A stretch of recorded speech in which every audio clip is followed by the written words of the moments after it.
অপেক্ষা করছি, কেন যে ও এখনো আসলো না, সে কখন থেকে দাঁড়িয়ে আছি আমি। কে জানে ও কোথায় আছে, হয়তো বন্ধুদের সাথে কোথাও ঘুরতে গেছে।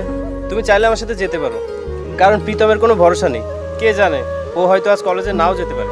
না দীপ্ত, ও আমাকে এখানে অপেক্ষা করতে বলেছিল, হয়তো ও এখনই চলে আসবে। তাছাড়া আমি তোমার সঙ্গে গেলে ও রাগ করবে। কিন্তু ওর তো কোনো খবর নেই, হয়তো ও আজ কলেজে যাবে না। তাছাড়া তুমি এখানে দাঁড়িয়ে থাকলে কলেজে যেতে লেট করে ফেলবে। তুমি চলো আমার সাথে। কিন্তু সঞ্জনা, তুমি আমার সাথে চলো তো। সঞ্জনা, তুমি এই ফকিরটার সাথে কোথায় যাচ্ছ?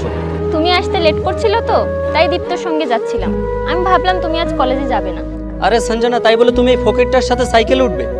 আমার মান সম্মান কি একদমই রাখবে না? আসো, চলে আসো, গাড়িতে ওঠো। আজকের পরে থেকে এমন কাজ আর কখনোই করবে না, যাতে আমার মান সম্মান নষ্ট হয়। দীপ্ত, তোমার ব্যাগটা নাও। এরকম ভিডিও দেখতে হলে চ্যানেলটাকে সাবস্ক্রাইব